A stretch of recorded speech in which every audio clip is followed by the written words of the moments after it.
এত পরিমাণ মেসেজ, এত পরিমাণ কমপ্লেন, এত পরিমাণ ভিডিও। আমাকে কি বলে জানেন? উনি হাওয়া খায়, উনি এসি রুমে, উনি তো এখানে থাকেন, উনি ধানমন্ডি থাকে। আশ্চর্য হয় আমি কাজ করতেছি। কোন নেতার দাঁড়ান, কোন নেতার, বিএনপি বুঝি না, জামাত বুঝি না, আপনার নেতার তদবির আপনি আপনার এই মানুষের বোকান দিয়ে সৃষ্টি করবেন, এটা করতে পারেন না। না, আপনার বক্তব্য তদবির করেন, কেউ করবেন কোন বক্তব্য শুনবেন না। আমরা যে আগেরও যে অবস্থা দেখছি ঠিক এখনই একই অবস্থা। ডিসি সাহেব বলছেন আমি এই পর্যন্ত আমার পরিসংখ্যান হচ্ছে আমি 10 জনকে ধরে নিয়ে আসছি। কিছু কিছু এটা বলি কিছু কিছু জায়গা আর কি, সেখানে জনগণের এত যে কষ্ট, না শোনেন, জনগণের কষ্টের সীমানাটা কোথায়? আমার বক্তব্যে যে কিছু কিছু জায়গায় যে বললেন আমি 1 সপ্তাহ ধরে এখান থেকে অভিযান চালাবো, কিভাবে বসে ওখানে 2 মাথা দাঁড়ায় থাকবো আমি? আজকে দায়িত্ব হচ্ছে আজকে 2 দিন অন্য কোনো ডিউটি নাই, সারাদিন এখানে ডিউটি 2 মাথা। এর পর কোন বাপের ছেলে দাঁড়ায়? আমি শেষ করি না ভাই, আপনাদের অনেক অভিজ্ঞতা আছে, কিন্তু এই জায়গায় কি হচ্ছে আমি বুঝতেছি না। এত পরিমাণ মেসেজ, এত পরিমাণ কমপ্লেন, এত পরিমাণ ভিডিও। আমাকে কি বলে জানেন? উনি হাওয়া খায়, উনি এসি রুমে, উনি তো এখানে থাকেন, উনি ধানমন্ডি থাকে। আশ্চর্য হয় আমি কাজ করতেছি। আমাকে অ্যাড করার দরকার নেই। আমি বলি আপনাদের অভিজ্ঞতার আলোকে কথা বলবেন। আমার কথা হচ্ছে এর পরে বিকল্প কি আছে সে কথা বলছি আমি। আপনি যেটা বলছেন সেখানে একটা ব্রিজ হইতে আছে, এখন এসে ডিজাইনের মধ্যে আছে। আমি প্রথম এসে সকল নির্বাহীদের নিয়ে বসছি, আমি বলছি যদি আমার এই 5 বছর যদি একটা ব্রিজ করি আমি, তাহলে হাজিনগর এই ব্রিজটা হবে।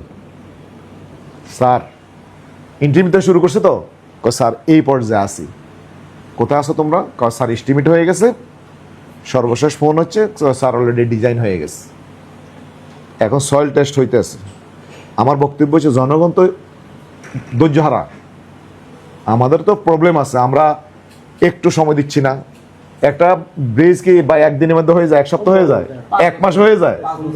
তো এখন বিষয়টা হচ্ছে যেটুকু আছে, আমার বক্তব্য হচ্ছে জনগণের কষ্ট হচ্ছে এখানে, এটাকে যদি আপনারা রিকভারি করতে পারেন দাঁড়াই থেকে, অন্য জায়গায় কিন্তু আপনার 10 জন লোক কাজ করতেছে, এখানে 2 জন দিয়ে এই জায়গাটা একটু রিকভারি কর, 2 দিন ডিউটি কর, তাহলে জনগণ দেখবে দৃশ্যমান এখন ভূমিকা রাখতেছে। 74 দিন যাই আবার দেখেন বসেন, জনগণ বলতেছে আমাদের ভোগান্তি হচ্ছে, ওনারা আপনারা লিস্ট দিচ্ছেন। সালাম সাহেবরে একাধিকবার বলছি, এখন জনগণকে নিয়ে সালাম সাহেব ধরবো। এটা কিন্তু ইশাক সাহেবও বলছে, ইশাক সাহেবের মাথায় আমি ঢুকাইছি, ওনাদেরও বলছি একই কথা।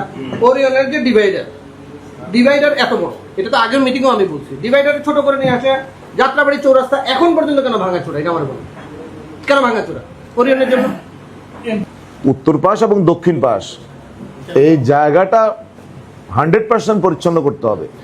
গত রাতের ঘটনা, আমি বঙ্গভবন থেকে বের হয়ে ইমার্জেন্সি আমি অফিসে যাব, 9:30টায় মিটিং, আমি আর যাইতে পারছি না। ফ্লাইওভার থেকে নামার পরে এটার সাথে সাথে হওয়ার কারণে কথা বলে ফেলতেছে, সেটা হচ্ছে উত্তর পাশ। ওই যে মসজিদের কথা বলছেন, কে বলছেন?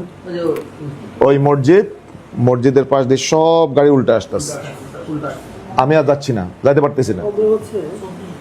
এখন এটার জন্য শুধুমাত্র বক্তব্য দিয়ে নয়, প্র্যাকটিক্যাল কি এবং কোন অথরিটির সাথে বসতে হবে, কি করতে হবে, এটা আপনার যদি সেখানে লোক থাকে, যদি আমার মনে হয় সেখানে যদি ট্রাফিক থাকে, তাহলে কেন উল্টে আসবে গাড়ি? যত জ্যামে থাকুক, এটার কারণ খুঁজে বের করতে হবে, শুধুমাত্র বক্তব্য দিয়ে হবে না। এখন জনগণের ভোগান্তি কি কারণে, এই নোটটা আপনারা নেবেন। এই চ্যাপ্টার 49 এবং 50 নম্বর ওয়ার্ড হওয়ার কারণে এই টোটাল বিষয়গুলো আমরা কথা বললাম।